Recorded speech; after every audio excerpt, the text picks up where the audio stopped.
Hello everyone. तो आज हम करंट अफेयर्स की एक बहुत ही इम्पोर्टेंट न्यूज़ को कवर करने वाले हैं। तो चलिए शुरू करते हैं। नवाचार, विकास और रचनात्मक विनाश पर काम करने के लिए 3 लोगों को अर्थशास्त्र का नोबेल पुरस्कार मिला है। और वो पुरस्कार जो है वो जोहान हेलेंडर, जोनाथन एलन और साइमन जॉनसन द्वारा दिया गया है। खबर के संक्षिप्त परिचय की बात करें तो पुरस्कार की जो घोषणा है वो 13 अक्टूबर 2025 को Swedish royal academy of sciences ने 2025 का अर्थशास्त्र नोबेल पुरस्कार घोषित किया है। यह पुरस्कार जोएल मोकेर, फिलिप एगियन और पीटर हॉविट को नवाचार प्रेरित आर्थिक विकास की व्याख्या करने के लिए दिया गया है। पुरस्कार की जो राशि है वो 11 मिलियन स्वीडिश क्राउन, लगभग 1.2 मिलियन अमेरिकी डॉलर है, जो तीनों विजेताओं के बीच बांटी जाएगी। मोकेर को आधा हिस्सा मिलेगा, यानी कि जो मोकेर हैं उनको आधा मिलेगा, और एगियन और हॉविट को संयुक्त रूप से आधा होगा। ये हैं जोएल मोकेर, यानी कि इनको जो है आधी राशि इसके अंदर से दी जाएगी, लेकिन जो आधी राशि बचेगी उस आधी राशि में से इन दोनों को जो है वो बांट दी जाएगी। ऐतिहासिक संदर्भ की बात करें तो नोबेल पुरस्कार अल्फ्रेड नोबेल की वसीयत से 1901 से दिए जा रहे हैं, लेकिन अर्थशास्त्र पुरस्कार 1969 से शुरू हुआ है। यानी कि नोबेल पुरस्कार जो है वो वैसे 1901 से दिया जा रहा है, लेकिन 1969 से जो है वो अर्थशास्त्र का पुरस्कार मिलना शुरू हुआ है। और 2024 का पुरस्कार दारोन ऐसे मोगलू, साइमन जॉनसन और जेम्स रॉबिन्सन को संस्थाओं और उपनिवेशवाद पर प्रभाव पर दिया गया था, जो गरीबी के कारणों की व्याख्या करता है। 2025 का पुरस्कार इसी थीम को आगे बढ़ाता है, लेकिन नवाचार पर फोकस करता है। इसके अलावा अगर हम देखें कि जो नोबेल पुरस्कार है वो एक अल्फ्रेड नोबेल व्यक्ति थे। उन्होंने अपनी जो सारी वसीयत थी, सारी जो उनके पास ज़मीन जायदाद थी, वो उन्होंने इस पुरस्कार को देने के लिए जो है वो दान कर दी थी। और उसी पुरस्कार में से उसी सारी जो इनके पास जितना भी ख़जाना था वो उसी ख़जाने में से आज भी जो है वो नोबेल पुरस्कार दिया जाता है। उनके बारे में जान लेते हैं। यह नोबेल मतलब इनकी वजह से यह नोबेल अल्फ्रेड नोबेल, इनका जन्म 21 अक्टूबर 1833 डायनामाइट और के आविष्कार इन्होंने किया था। उनकी वसीयत के आधार पर नोबेल पुरस्कार दिए जाते हैं और इन्हें स्वीडिश, रूसी, अंग्रेज़ी, फ्रेंच और जर्मन भाषाएं आती थीं। इसके अलावा 90 फैक्ट्रियाँ 20 से भी ज़्यादा देशों में इन्होंने खोल रखी थी और उन्हें यूरोप का सबसे अमीरी आवारा कहा गया है। इसके अलावा देखें तो डायनामाइट के गलत इस्तेमाल से दुखी होकर मानवता के लिए पुरस्कार शुरू करने की इच्छा इन्होंने की थी और 355 पेटेंट पर डायनामाइट के लिए प्रसिद्ध हुए। अब तक 975 लोगों और संस्थाओं को 609 नोबेल मिल चुके हैं। इसके अलावा देखें तो नोबेल प्राइज़ को 125 साल हो जाएंगे। 1895 में जो है वो नोबेल प्राइज़ की घोषणा मतलब इसकी स्थापना की गई थी, इस पुरस्कार की स्थापना की गई थी, लेकिन 1901 में पहली बार ये दिया गया था। इसके अलावा 1968 को इकोनॉमिक्स का प्राइज़ शुरू हुआ, यानी कि पहले जो है वो जो बाकी 5 संस्थाएं हैं उनमें मतलब फिजिक्स, केमिस्ट्री और जो चिकित्सा है उसके क्षेत्र में दिया जाता था, और इसके अलावा 1-2 क्षेत्र और हैं उनमें दिया जाता था। लेकिन अब फिर उसके बाद 1968 में इकोनॉमिक्स का प्राइज़ शुरू किया गया और इसकी जो राशि है वो 10 करोड़ रुपए है, यानी कि इस प्राइज़ की जो मनी है वो 10 करोड़ रुपए है। हालांकि ये जो प्राइज़ मनी है वो लगातार जो है वो बदलती रहती है, मतलब कभी भी बदल जाती है। इसके अलावा हम देखें कि कौन कौन विजेता हैं, तो विजेताओं की पृष्ठभूमि और समानता से बात करें तो एक जोएल मोकेर हैं, अमेरिका का नॉर्थ वेस्टर्न यूनिवर्सिटी में प्रोफेसर ये रह चुके हैं और वे आर्थिक इतिहासकार भी हैं और औद्योगिक क्रांति के दौरान संस्थाओं की भूमिका पर काम करते हैं। उनका फोकस इतिहास में सबसे सबक लेकर आर्थिक विकास के कारकों पर है। इसके अलावा जो दूसरे हैं फिलिप एगियन, फ्रांस के कॉलेज की फ्रांस और इंसियड पेरिस तथा ब्रिटेन के लंदन स्कूल ऑफ इकोनॉमिक्स में प्रोफेसर ये रह चुके हैं और वे अर्थशास्त्र और माइक्रो इकोनॉमिक्स के विशेषज्ञ हैं।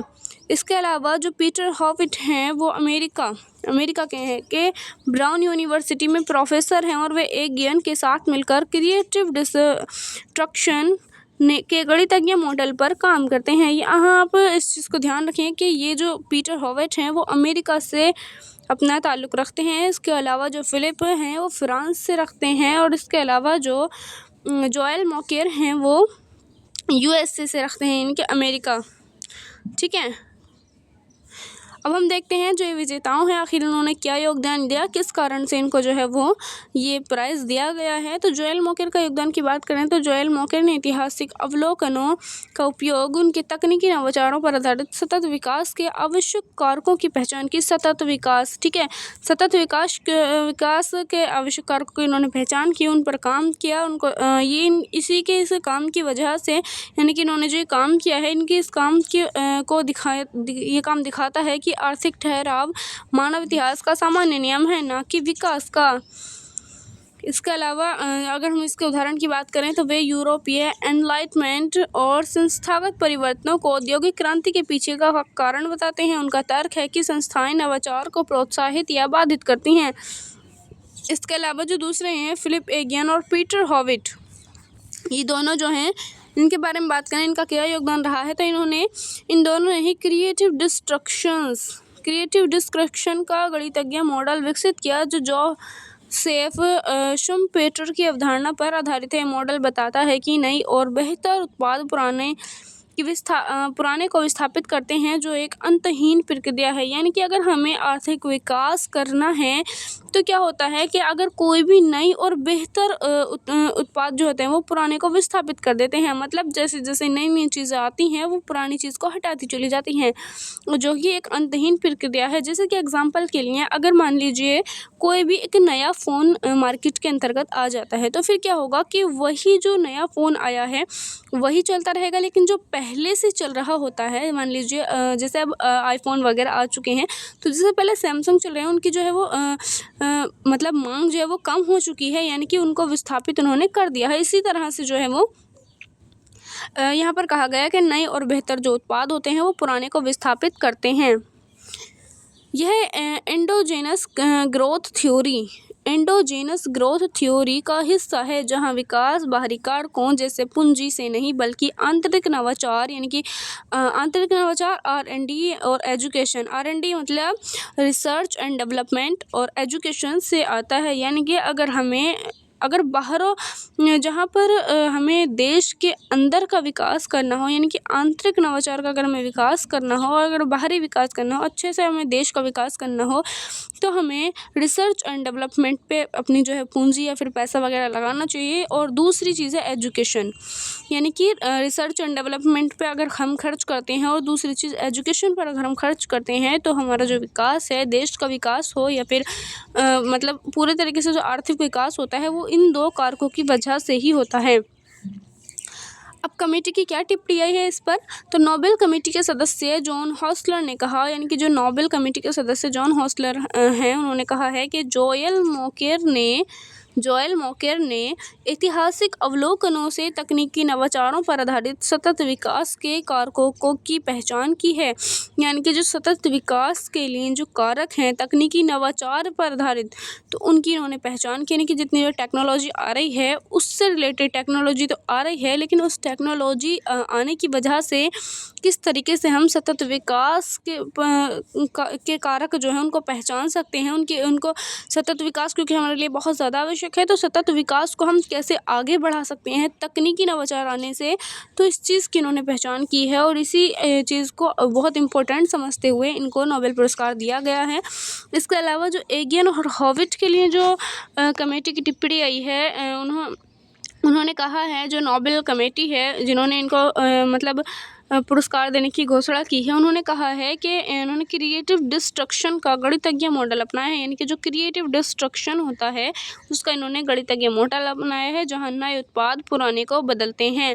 यानी कि जैसे जैसे नई चीज़ें आती रहेंगी, नए नए डेवलपमेंट होते रहेंगे, नए नए काम होते रहेंगे, तो जो पुरानी चीज़ें हैं वो विस्थापित होती चली जाएंगी, यानी कि उनको जो है वो बदलती चली जाएंगी, फिर उनकी जो मांग है वो कम होती जाएगी, और नई नई जितनी चीज़ें आएंगी उतना ही ज़्यादा विकास होगा।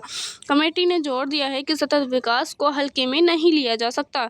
हमें विकास के खतरों से सतर्क रहना चाहिए, यानी कि अगर कोई नई चीज़ आ रही तो हमें उसको अपनाना चाहिए और मतलब विकास में आगे बढ़ना चाहिए। अब हम देख लेते हैं कि किस तरह से जो है वो क्वेश्चन इसमें पूछे जा सकते हैं, जैसे एग्ज़ाम वगैरह होते हैं तो उसमें मतलब ये एक तरीके का फैक्टिव क्वेश्चन है। किस तरह से पूछा जा सकता है, क्रिएटिव डिस्ट्रक्शन क्या है। इसकी परिभाषा की बात करें तो जोसेफ शुम्पेटर द्वारा दी गई अवधारणा है ये, मतलब जो जोसेफ शुम्पेटर हैं उनके द्वारा एक अवधारणा दी गई है और यह आर्थिक प्रक्रिया है।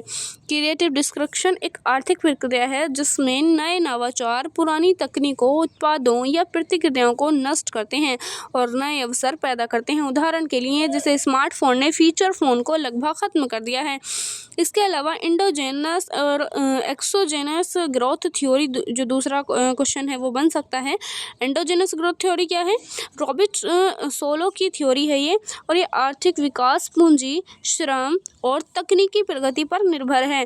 तकनीकी प्रगति बाहरी मानी जाती है, यानी मॉडल इसे समझाता नहीं है। इसके मुख्य बिंदुओं की बात करें तो विकास पूंजी संचय और जनसंख्या वृद्धि से होता है, यानी कि अगर कहीं पर भी विकास हो रहा है तो पूंजी, अगर हमारे पास संचय पूंजी हमारे पास इकट्ठी है तो वो अगर हम उसको लगाते हैं, पूंजी को अगर हम लगाते हैं तो उससे विकास होगा। और दूसरी चीज़ है जनसंख्या वृद्धि से, यानी कि जितनी जनसंख्या देश के अंतर्गत किसी देश में अगर जनसंख्या बढ़ रही है, इसका मतलब है वहाँ पर अगर वो सही तरीके से उस जनसंख्या काम करे तो वहाँ पर विकास होगा। ये देखें, आप इस चीज़ को समझें कि अगर जनसंख्या वृद्धि होती है तो फिर विकास भी होता है, अगर जनसंख्या सही से काम करे तो। लेकिन दीर्घकाल में स्टेडी स्टेट में ठहराव आ जाता है। सीमा की बात करें तो तकनीकी प्रगति के स्रोतों की व्याख्या नहीं है, यानी कि ये जो है ये तकनीकी प्रगति के स्रोतों की व्याख्या नहीं होती इससे। एक्सोजेनिक ग्रोथ थ्योरी की बात करें तो ये क्या है, ये है पॉल रोमर की थ्योरी है और विकास आंतरिक कारकों जैसे R&D यानी रिसर्च एंड डेवलपमेंट, शिक्षा और नवाचार से होता है। मतलब इसमें एंडोजेनस ग्रोथ थ्योरी में क्या कहा गया है कि विकास, अगर हमें भी किसी देश के आंतरिक विकास करना हो, किसी भी राज्य का आंतरिक विकास करना हो तो उसमें रिसर्च एंड डेवलपमेंट, शिक्षा और नवाचार पर हमें जोर देना चाहिए। इसके अलावा मुख्य बिंदुओं की बात करें तो नवाचार और ज्ञान दीर्घकालिक विकास को बढ़ाते हैं। नीतियाँ जैसे कि पेटेंट और शिक्षा महत्वपूर्ण है इसके अंतर्गत। अब इससे फ़ायदा क्या होगा एंडोजेनस ग्रोथ थ्योरी से, तो तकनीकी प्रगति का मॉडल में इसको शामिल करता है, यानी कि जो तकनीकी प्रगति है उसको मॉडल में शामिल करता है। ये संक्षेप में अगर हम बात करें तो क्रिएटिव डिस्ट्रक्शन नवाचार से पुराने को बदलने की प्रक्रिया है। सोलो मॉडल में विकास बाहरी तकनीक पर निर्भर है, जबकि रोमर मॉडल में नवाचार और आंतरिक नीतियाँ विकास को बढ़ाती हैं। अब हम देखते हैं अगली हेडिंग के बारे में, पुरस्कार का महत्व और निहितार्थ, यानी कि अगर ये जो पुरस्कार दिया जा रहा है नोबेल पुरस्कार, इसका महत्व क्या है और उसका निहितार्थ भी क्या है। आर्थिक सिद्धांतों में देखें तो ये काम दिखाता है कि नवाचार आर्थिक विकास का इंजन है। ऐतिहासिक रूप से विकास दुर्लभ था, अब संस्थाएं जैसे पेटेंट सिस्टम, शिक्षा इसे बनाए रखती हैं। यह 2024 के पुरस्कार से जुड़ता है जहां संस्थाएं गरीबी का कारण बताई गई थी, यानी कि 2024 में जो आर्थिक रूप से अर्थशास्त्र के अगर हम उसमें देखें तो अर्थशास्त्र का जो नोबेल पुरस्कार दिया गया था वो गरीबी का कारण बता करके दिया गया था कि इन्होंने गरीबी पर काम किया है। इस वजह से इसी को आगे बढ़ाने के लिए जो है वो इस वाले वर्ष में पुरस्कार दिया गया है। नीति निहितार्थ की बात करें तो सरकारों को रिसर्च एंड डेवलपमेंट में निवेश, शिक्षा सुधार और नवाचार अनुकूल नीतियां अपनानी चाहिए, यानी कि सरकार को क्या करना चाहिए, रिसर्च एंड डेवलपमेंट में निवेश करे, शिक्षा में सुधार करे और नवाचार को अनुकूल नीतियां उसके लिए अपनाए। विकास के खतरों जैसे कि असमानता और पर्यावरण से लड़ना ज़रूरी है। अगर कहीं भी असमानता आ रही है तो फिर असमानता को कम करें, ना कि मतलब अगर किसी भी देश में मान लीजिए असमानता आ रही है और पर्यावरण जो है वहाँ का प्रदूषित हो रहा है तो इसका मतलब है कि विकास बहुत ही खतरे में है। वैश्विक संदर्भ, विकसित देशों जैसे US, यूरोप में नवाचार मजबूत है, लेकिन विकासशील देशों में संस्थागत कमजोरियां जो हैं वो बाधा हैं। लेकिन SDGs goal 8 decent work and economics growth, goal 9 जो है वो इंडस्ट्री इनोवेशन से जुड़ता है, यानी कि जो SDGs है उसमें गोल 8 जो है वो डिसेंट वर्क और इकोनॉमिक्स ग्रोथ के लिए जुड़ता है, लेकिन गोल 9 जो है वो इंडस्ट्री के लिए और इनोवेशन से जुड़ा हुआ है। ठीक है, भारतीय संदर्भ की बात करें तो भारत से जुड़ाव इसका क्या है। भारत की अर्थव्यवस्था नवाचार पर निर्भर है। नीतियाँ जैसे startup India, make in India, Aatmanirbhar Bharat, digital India, creative destruction और को प्रोत्साहित करती है। लेकिन इसके अंदर जो चुनौतियाँ हैं वो कम R&D यानी कि कम रिसर्च एंड डेवलपमेंट व्यय है। GDP का 0.7%, संस्थागत सुधारों की ज़रूरत जैसे IPR कानून इसके अंतर्गत आते हैं। कहने का मतलब ये है कि जो भारत की जो अर्थव्यवस्था है वो नवाचार पर निर्भर है, ठीक है। इसमें नीतियाँ भी हैं जैसे कि स्टार्टअप इंडिया है, मेक इन इंडिया है, आत्मनिर्भर भारत है, डिजिटल इंडिया है, क्रिएटिव डिस्ट्रक्शन है। ये सारी जो है भारत के अंतर्गत मतलब नवाचार की नीतियाँ हैं ये। लेकिन इसके अंतर्गत जो है वो कम रिसर्च एंड डेवलपमेंट व्यय है, यानी कि भारत के अंतर्गत रिसर्च एंड डेवलपमेंट के लिए कम खर्च किया जाता है और ये इतना कम खर्च किया जाता है कि इसकी जो GDP है वो 0.7% है। और संस्थागत सुधारों की ज़रूरत है हमें, यानी कि अगर हमें अभी इस तरीके के जो नोबेल हैं भारत के लोगों को लेना है तो फिर हमें संस्थागत सुधारों की ज़रूरत पड़ती है, जैसे कि IPR कानून आया था। इसके अलावा उदाहरण की बात करें तो भारत का ग्लोबल इनोवेशन इंडेक्स GII में सुधार 2024 में 40वां स्थान है, लेकिन US और चाइना से बहुत पीछे है। मोकेर का काम भारत के औपनिवेशिक इतिहास से जोड़ता है, यानी कि जो मोकेर है उसका काम भारत के औपनिवेशिक इतिहास से जोड़ता है जहां संस्थाएं विकास को बाधित करती रहीं। इसके अलावा हम देखें कि भारत के नोबेल विजेता पर भी हम एक बार नज़र डाल लेते हैं कि किस किस को जो है नोबेल पुरस्कार दिया गया है और आखिर अब क्यों नहीं दिया जा रहा और उनको क्यों मिला था।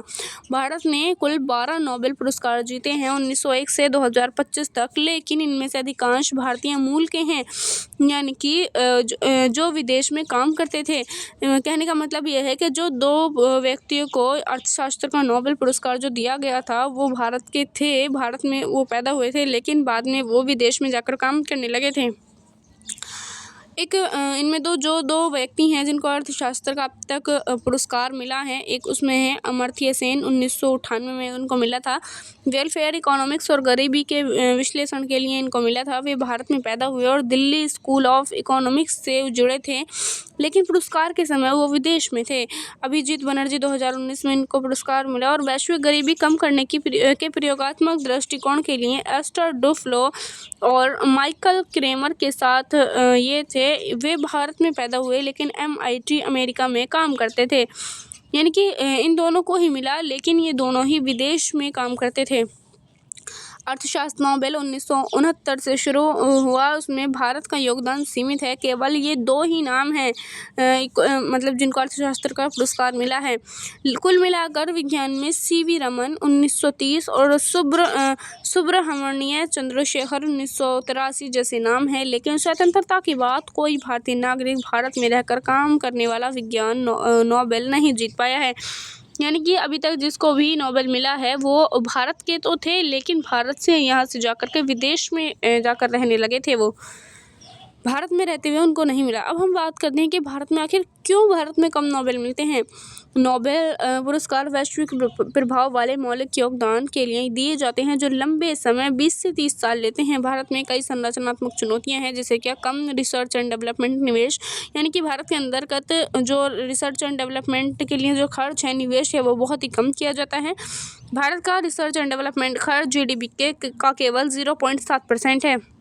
2024 का डेटा है ये, जबकि अमेरिका चीन में 0.2 से लेकर 3% है, यानी कि अमेरिका में 2% और चीन में 3% रिसर्च एंड डेवलपमेंट पर निवेश किया जाता है, लेकिन भारत में 0.7% पर निवेश किया जाता है। इसीलिए हमारा भारत देश को जो है वो रिसर्च एंड डेवलपमेंट पे खर्च बढ़ाने की ज़रूरत है। बेसिक रिसर्च जिसे नोबेल जैसी खोजें आती हैं पर फंडिंग न के बराबर है, यानी कि जो नोबेल जैसी खोजें तो आती हैं, यानी कि नोबेल लेने के लायक भारत के लोग काम तो करते हैं, लेकिन इतनी ज़्यादा फंडिंग उसके ना के बराबर की जाती है, यानी कि इसमें खर्च नहीं किया जाता। ज़्यादातर फंड अप्लाइड रिसर्च तत्काल उपयोगी पर जाता है।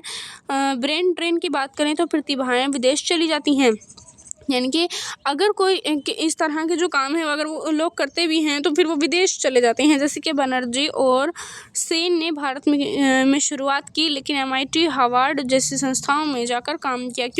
क्योंकि भारत के अंतर्गत ऐसी संस्थाएं हैं ही नहीं ताकि भारत में वो काम कर सकें।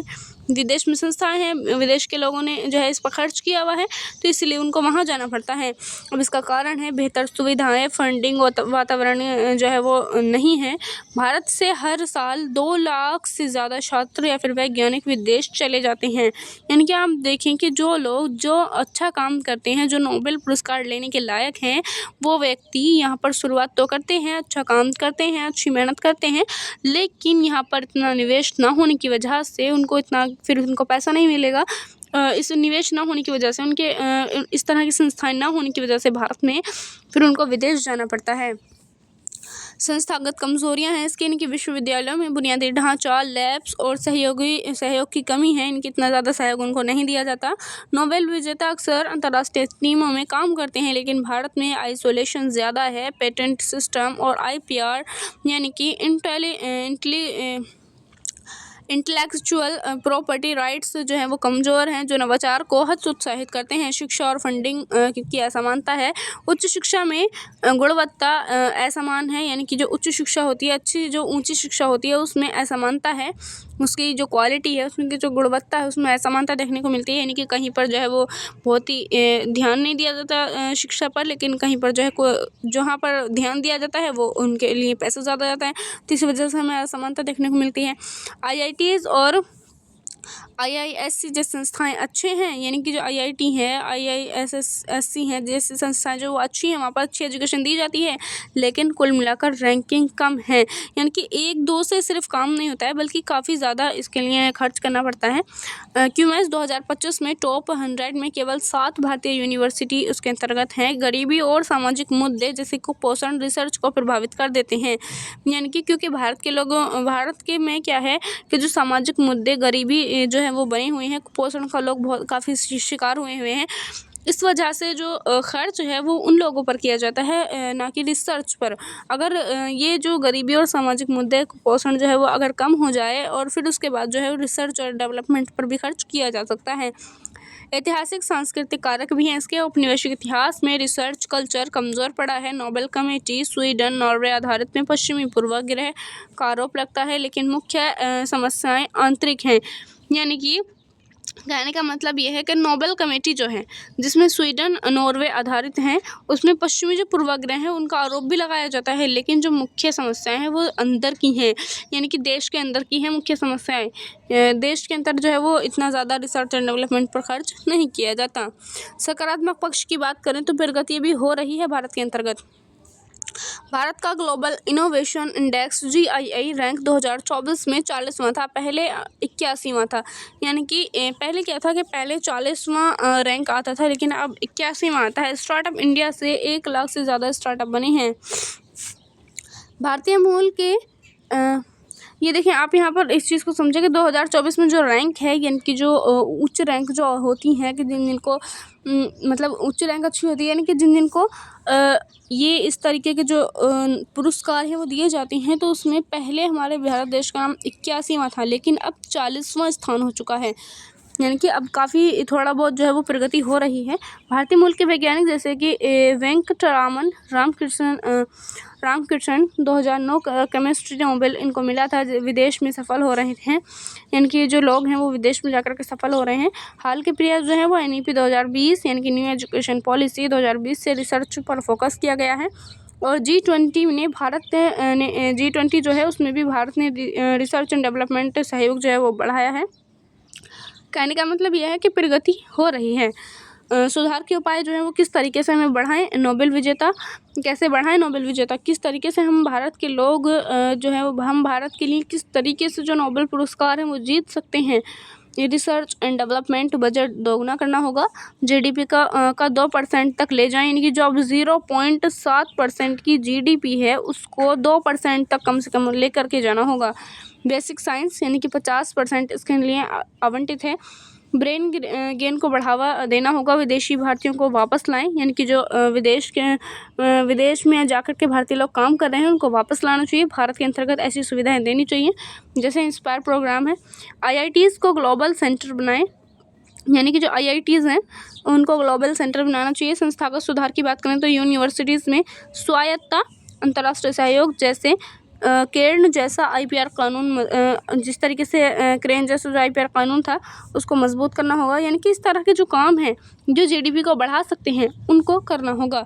शिक्षा पर फोकस करना होगा। STEM शिक्षा में निवेश, लड़कियां और ग्रामीण क्षेत्र पर जोर देना होगा। यानी कि जो लड़कियां हैं उनके एजुकेशन को बढ़ाना होगा, ग्रामीण क्षेत्र के एजुकेशन को बढ़ाना होगा, इसमें निवेश करना होगा। स्किल इंडिया से रिसर्च तैयार करें, यानी कि जो स्किल इंडिया है वहाँ से रिसर्चर तैयार करना होगा। नीति स्तर की बात करें तो नेशनल रिसर्च फाउंडेशन NRF को मजबूत करें। 2023 में इसकी ये शुरू हुआ है। यानी कि जो नेशनल रिसर्च फाउंडेशन NRF है जो 2023 में शुरू किया गया है, ये अच्छी शुरुआत है, लेकिन इसको जो है वो काफ़ी मजबूत करना होगा। अब हम देख लेते हैं इस खबर के निष्कर्ष की बात, यानी कि किस तरीके से नोबेल ना मिलना भारत की क्षमता को कम नहीं आंकता, बल्कि हमारे वैज्ञानिक अर्थशास्त्री जैसे रघुराम राजन, कैलाश सत्यार्थी वैश्विक स्तर पर प्रभावशाली हैं, लेकिन सिस्टमेटिक बदलाव से हम प्रतिस्पर्धा बन सकते हैं। प्रतिस्पर्धी जो है वो हम बन सकते हैं, लेकिन क्या हमें बदलाव करना होगा? सिस्टमेटिक बदलाव करना होगा, यानी कि जो पूरा सिस्टम है उसको बदलना होगा। जैसे चीन ने 1979 के बाद रिसर्च एंड डेवलपमेंट बढ़ाकर कई नोबेल जीते हैं। यानी कि जो चीन है उसकी भी एक तरीके से जो रिसर्च एंड डेवलपमेंट पहले कम थी, लेकिन 1979 में उसने भी रिसर्च एंड डेवलपमेंट बढ़ाई। जब से जो है वो नोबेल पुरस्कार जीत रहा है। भारत भी इस काम को कर सकता है, यानी कि भारत के अंदर भी इतनी ताकत है ताकि वो रिसर्च एंड डेवलपमेंट को बढ़ा सके। तो इसीलिए भारत को जो है वो अपनी रिसर्च एंड डेवलपमेंट के लिए जो खर्च है, निवेश है, वो बढ़ाना होगा। तो भारत भी कर सकता है। तो ये थी आज की हमारी न्यूज़। आज के लिए इतना ही। Thank you.